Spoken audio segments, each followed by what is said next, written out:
Hey, welcome back to the channel, or if you're new here, I'm thrilled you clicked on this video. Today we're diving into something heavy, something that might hit you right in the gut. The title of this video is bold, I know. You're not depressed, you're just wasting potential. And before you click away or roll your eyes, hear me out. This isn't about dismissing mental health or pretending depression isn't real. It's about challenging a mindset that might be holding you back.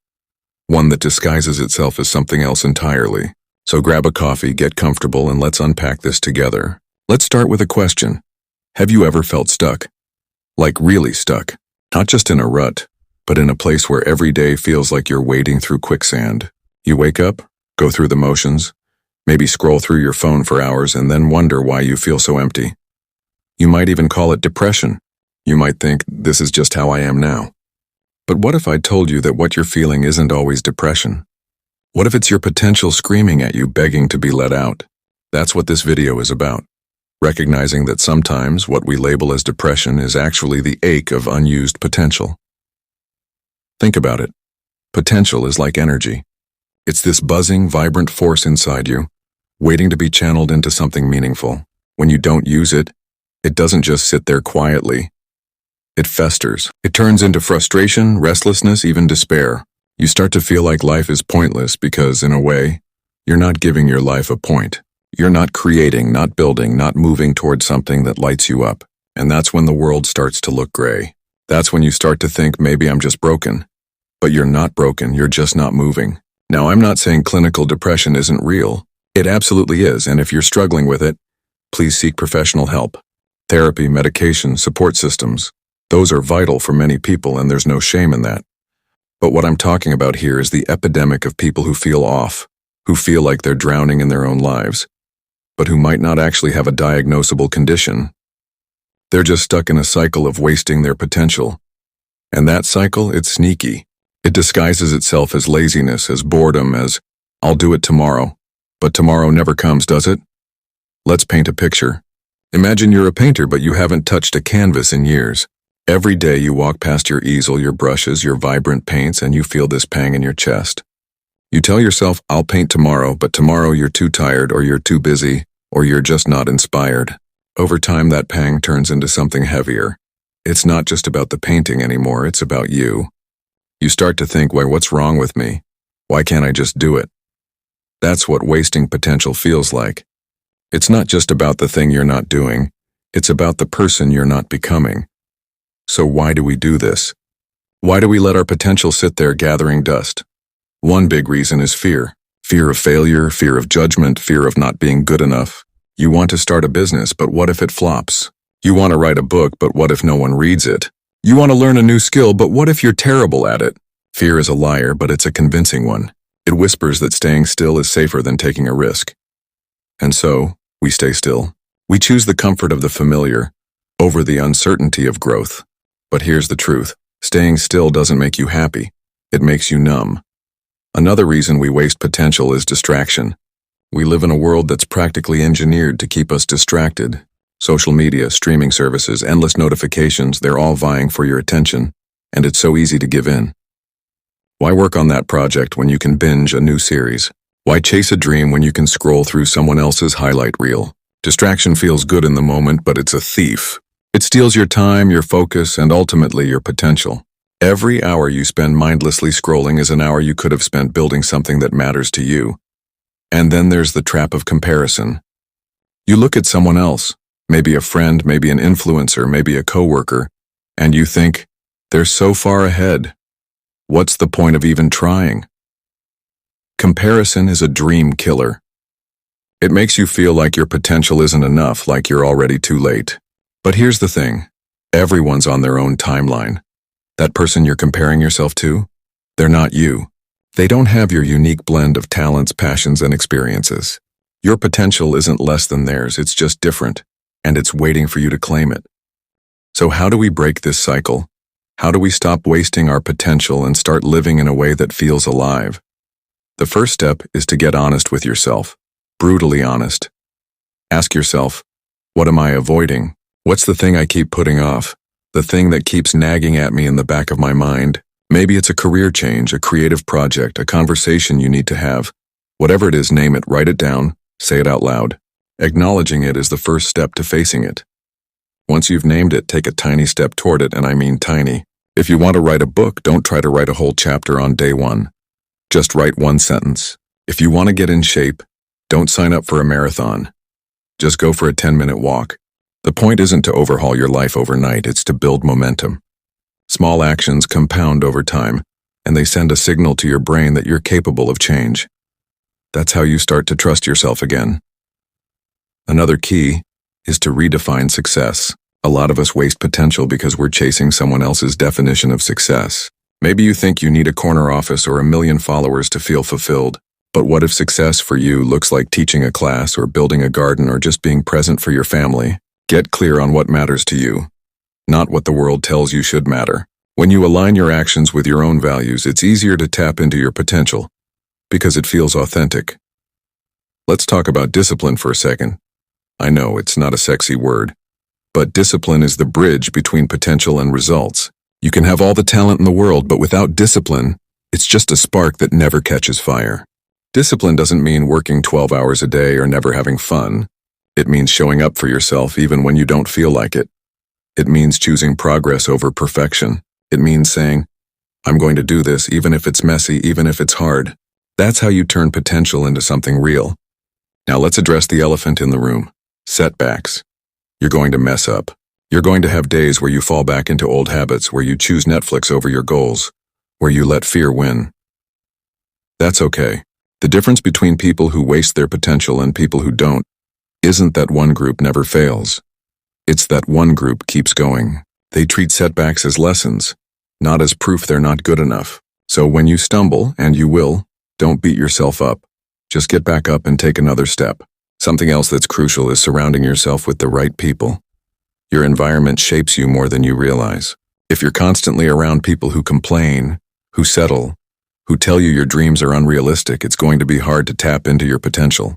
Seek out people who inspire you, who challenge you, who believe in you even when you don't believe in yourself. They don't have to be perfect and they don't have to be famous. They just have to be people who lift you up instead of dragging you down. Let's take a moment to talk about purpose. I think a lot of us feel like we're wasting potential because we don't know what our purpose is. We see people who seem so driven, so clear about their path, and we think, why don't I have that? But here's a secret. Purpose isn't something you find, it's something you create. You don't need to know your one true calling to start moving. You just need to start doing things that matter to you. Try stuff, experiment, fail, learn. Over time, you'll discover what lights you up, what makes you feel alive. That's your purpose, or at least a piece of it. And while we're on the topic of purpose, let's talk about contribution. One of the fastest ways to tap into your potential is to focus on how you can help others. It sounds cliche, but it's true. When you shift your focus from what's wrong with me to how can I make a difference, something shifts inside you. You start to see your potential as a tool, not a burden. Maybe you're good at listening. Use that to support a friend. Maybe you're creative. Use that to make something that inspires someone. Contribution doesn't have to be grand, it just has to be intentional. Now, I want to circle back to the idea of depression for a moment. If you've been feeling low for a long time, it's easy to assume that's just who you are now. But sometimes that heaviness is a symptom of something else. It's your soul telling you that you're not living the life you're meant to live. It's your potential knocking on the door saying, hey, let me out. That doesn't mean you can just snap out of it or that mental health struggles aren't real. It means that alongside seeking help, you might also need to take a hard look at how you're spending your days. Are you filling them with things that drain you or things that energize you? Let's get practical for a second. If you're feeling stuck, try this. For 1 week, track how you spend your time. Write down everything. How many hours you work, how much time you spend on your phone, how often you're doing something that feels meaningful. At the end of the week, look at that list and ask yourself, where am I wasting my potential? Maybe you're spending 3 hours a day on social media when you could be learning a new skill. Maybe you're saying yes to things that don't serve you when you could be saying no and carving out time for your dreams. That exercise can be a wake-up call. Another practical tip is to set a potential goal. This isn't about achieving something huge. It's about doing one thing that makes you feel like you're moving forward. Maybe it's signing up for a class, starting a journal, or even just cleaning out your workspace so you can think more clearly. The goal itself doesn't matter as much as the act of choosing it and following through. It's about proving to yourself that you're capable of action, that your potential isn't just a pipe dream. Let's talk about mindset, because that's where so much of this starts. If you believe you're destined to fail, you probably will. If you believe you're not good enough, you'll act like it. But if you start to believe, even just a little, that you have something unique to offer, that your potential is worth exploring, things change. You don't have to be confident right away. You just have to be curious. Ask yourself, what could I do if I wasn't afraid? What would I try if I knew I couldn't fail? Let those questions guide you. And here's a mindset shift that's been a game changer for me. Stop waiting for permission. So many of us waste potential because we're waiting for someone to tell us it's okay to start. We want a teacher, a boss, a partner to say, "You're ready, go for it." But the truth is, no one's coming to hand you a golden ticket. You have to give yourself permission. You have to decide that your potential is worth betting on, even if no one else sees it yet. Let's talk about time, because that's the currency of potential. You've got 24 hours in a day, just like everyone else. How you spend those hours determines whether your potential grows or withers. And I get it. Life is busy. You've got work, family, responsibilities. But even in the busiest schedules, there are pockets of time you can reclaim. Maybe it's waking up 30 minutes earlier. Maybe it's cutting out one unnecessary commitment. The goal isn't to cram more into your day, it's to make space for what matters. Something else to consider is energy. Potential isn't just about time, it's about how you feel. If you're constantly exhausted, stressed, or burned out, it's hard to tap into your creative spark. So, take care of yourself. Eat well, move your body, get enough sleep. These aren't just health tips, they're potential boosters. When you feel good, you're more likely to take risks, to try new things, to believe in what you're capable of. Let's address the what-if questions that hold us back. What if I'm too old? What if I don't have enough money? What if I don't have the right connections? Those are all valid concerns, but they're not deal breakers. History is full of people who started late, who started broke, who started with nothing but a dream and a willingness to work. Your potential doesn't care about your circumstances, it cares about your commitment. So instead of asking, what if I can't, ask, what if I can? Another trap we fall into is perfectionism. We think that if we can't do something perfectly, we shouldn't do it at all. But perfection is the enemy of potential. It keeps you stuck, waiting for the right moment that never comes. The truth is, your first attempt at anything is probably going to be messy. That's okay, messy is better than nothing. Messy is how you learn, how you grow, how you turn potential into progress. Let's talk about gratitude for a moment. I know it sounds cheesy, but hear me out.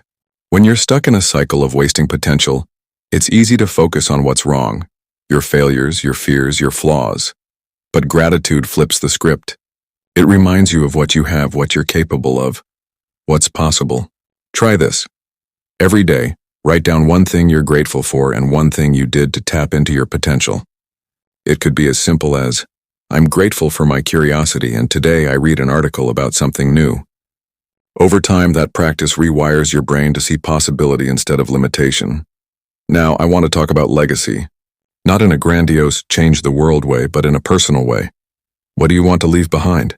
Not just in terms of achievements, but in terms of who you are. Do you want to be remembered as someone who played it safe, who let their potential go to waste? Or do you want to be remembered as someone who tried, who took risks, who lived fully? Your potential isn't just about you. It's about the impact you have on the people around you, the mark you leave on the world. Let's get real about excuses, because we all have them. I don't have time. I'm not ready. It's too hard. Excuses feel like shields, but they're actually chains. They keep you tethered to the version of yourself you're trying to outgrow.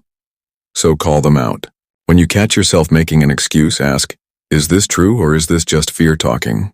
Most of the time, you'll realize it's the latter. And once you see that, you can start to move past it. Another thing to consider is learning. Potential thrives on growth, and growth comes from learning. So become a student of life. Read books, take courses, listen to podcasts, ask questions. You don't have to be an expert right away. Just be willing to learn. Every new piece of knowledge, every new skill is like a key that unlocks a little more of your potential.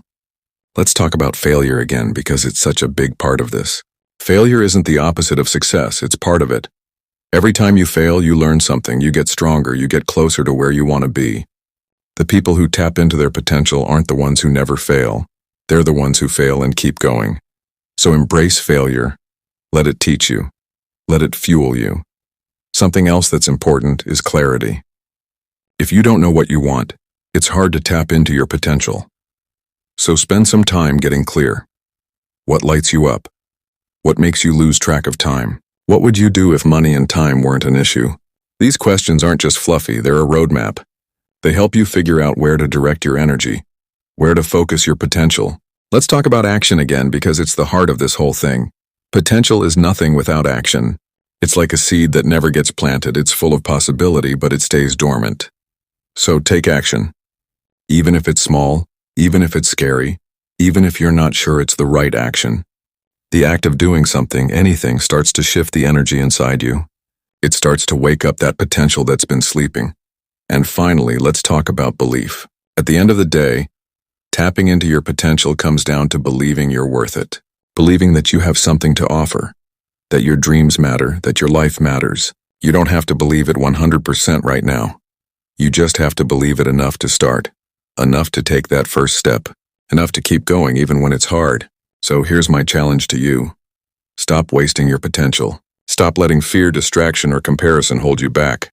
Stop waiting for the perfect moment, the perfect plan, the perfect you. You're enough right now just as you are. Your potential is waiting not for someone else but for you. So go after it. Start small, but start. And when you do, you'll realize that the life you've been longing for, the one that feels vibrant, meaningful, alive, isn't out there somewhere. It's inside you, waiting to be unleashed. Thank you so much for watching. If this resonated with you, hit that like button, share it with someone who needs to hear it, and subscribe for more videos like this. Drop a comment below and let me know. What's one thing you're going to do today to tap into your potential? I can't wait to hear from you. Until next time, keep moving forward. You've got this.